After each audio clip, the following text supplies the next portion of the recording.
morning, afternoon, evening, wherever you are, and welcome to Global Atheist News Roundup, dateline 20th of April 2024.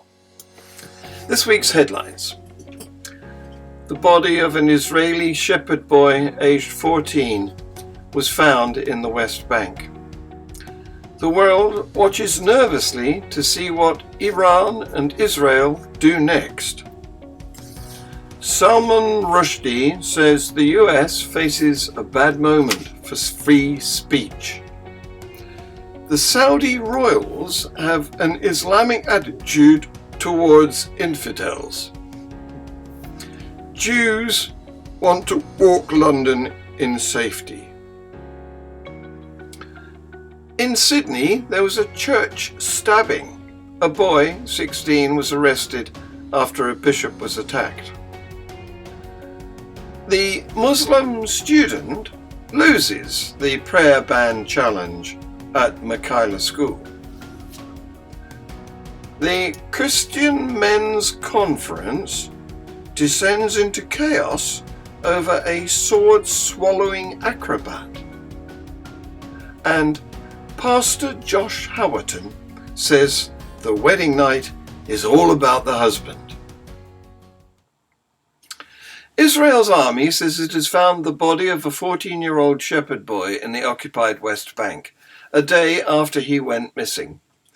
Benjamin Achimir had taken a flock of sheep out to graze from Malachi Hashalom, a settler outpost near Ramallah, on Friday morning. A Palestinian man was shot overnight during an Israeli search for the teenager. It's not clear whether the man, Jihad Abu Aliyah, 26, was shot by an armed settler or an Israeli soldier. Israeli media reported Achimir left Gal Farm in the settler outpost of Malachi Shalom early on Friday and had not been seen since. He had been grazing sheep, and the sheep returned to the farm without him, police said. Achimir's sister Hannah, quoted by AFP news agency, said he was familiar with the area. The heinous murder of the boy is a serious crime, Prime Minister Benjamin Netanyahu said in a statement reacting to the teenager's body being found. Israeli forces are in an intensive pursuit after the heinous murderers and all those who collaborated with them, he said. In the wars within wars of the grievous Gaza crisis, the most explosive of all is the searing official enmity between Israel and Iran. It's now at its most perilous point, and this region, and many capitals beyond, are watching and waiting with bated breath to see what they do next. There was an airstrike on the Iran diplomatic compound in the heart of the Syrian capital, Damascus, on the 1st of April, which killed senior commanders in the Islamic Revolutionary Guards Corps. Israel never admits carrying out such attacks, but everyone knows it is doing it.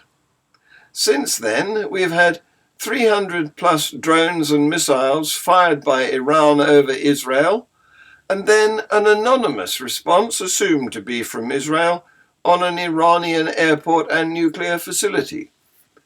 Fortunately, Iran is pretending that didn't happen, and everything is quietening down. Famed author Salman Rushdie has given his first major television interview after the stabbing that nearly killed him 2 years ago. Mr. Rushdie was repeatedly stabbed in 2022 while preparing to deliver a lecture on free speech in New York. The vicious stabbing put the author in the hospital for 6 weeks and left him blind in one eye. The attack came after an assassination order was placed on Mr. Rushdie, called a fatwa, back in 1989 because of his novel, The Satanic Verses. His 1988 novel generated massive controversy and Iran's former supreme leader, Ayatollah Khomeini, declared it blasphemous because of its depiction of the Prophet Muhammad. Although the fatwa was later lifted, Mr. Rushdie went into hiding for a period before rejoining public life. See this video. I actually thought he'd punched me very hard. I didn't realize there was a knife in his hand. And then I saw the blood and I realized there was a weapon. And then he just started, I think he was just slashing wildly at everything. So there was a very big slash here across my neck, as well as the stab wound here. And there were wounds down the middle of my torso, is 1, 2, 3, like that. And there are 2 on the side over here. And then there was the wound in my eye, which was quite deep. It looked terrible. I mean, it was very distended, swollen, and it's kind of hanging out of my face, sitting on my cheek like a soft-boiled egg, you know, and blind. London Jews are being advised to go away from London streets for being Jewish. See this video. You are quite openly Jewish. This is a pro-Palestinian march. I'm not accusing you of anything, but I'm worried about the reaction to your presence. For months, we've been told that when anti-Israel protests course through London, it's perfectly safe for Jews. Notwithstanding the anti-Semitic placards, the genocidal slogans, the glorification of Hamas, the Islamist flags, the swastikas, notwithstanding all of that, it's still safe to be openly Jewish on the streets of London during these anti-Israel protests. That's what we're told. And yet, that's not true in practice. But since then, the police have apologized. A 16-year-old boy has been arrested after a bishop and several churchgoers were stabbed during a sermon in Sydney. The incident happened on Monday evening at the Christ the Good Shepherd Church in the suburb of Wakeley. At least 4 people were stabbed, but police said none of their injuries were life-threatening. The incident triggered unrest as hundreds gathered outside the church, clashing with police, 2 of whom were injured. Vehicles were damaged as people threw stones, bricks and bottles, and according to the Reuters news agency, police fired pepper spray. Witnesses said the people gathered were demanding for the attacker to be brought outside, and police said they had responded in numbers to the incident and urged the public to keep away from the area. See this video.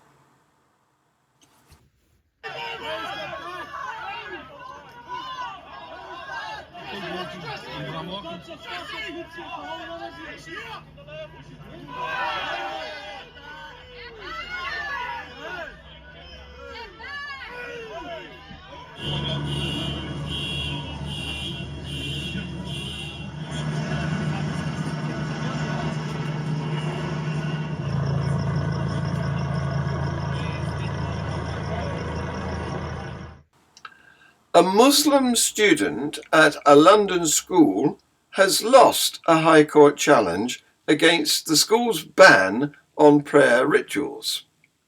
Michaela School in Wembley was taken to court by a girl over the policy which she argued was discriminatory. The non-faith state secondary school previously told the High Court that allowing prayer rituals risked undermining inclusion among the pupils. The school's founder and head teacher, Catherine Birbal Singh, said the ruling was a victory for all schools. In an 83-page written judgment dismissing the student's case, Mr. Justice Linden said, the claimant, at the very least, impliedly accepted, when she enrolled at the school, that she would be subjected to restrictions on her ability to manifest her religion. Here's the response from Humanist UK's CEO. See this video. What I think government really needs to do is to talk to a whole range of schools, find out where the real problems currently are on the ground, and issue national guidance that will assist schools in not having to go to court every time, and know what accommodations they should and shouldn't be making and how they can make those decisions. Because although the school has won today, as you say, I don't think this case should really have ever happened. Everyone's expectations in our school system should have been clear enough to prevent it from happening. Now, for me, I think, and this is why I slightly disagree with one of the questions you put earlier, I think that actually it doesn't matter whether a state school is a faith school or a so-called secular school. The important starting point is to see how we can respect maximally the freedom of religion and belief of every person, but also balance that against the need for an inclusive school culture. So, for example, we're the only country in the world that still requires Christian daily worship in our schools. Lots of schools do it, some schools don't. That's a law that dates from 1944, and the sort of discussions we're having now would be completely, foreign as concepts to the world of 1944. That shows we need to update our thinking. SBC, Southern Baptist Church megachurch pastor Josh Howerton told women at the beginning of a sermon that it is his wedding night, their husband's wedding night, not hers. See this video. Let's see if you applaud this. Ladies, when you get to his wedding night, he's been planning this night his whole life.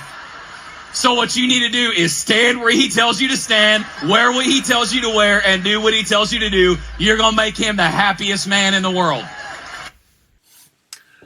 Following this news, Tercia and I are going to chat with guest apostate Anne in Free Thought Hour. Anne married a pastor. Are they still together? Are there any children?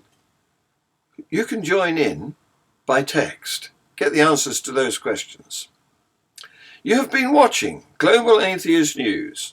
Please like, subscribe and share. Thank you.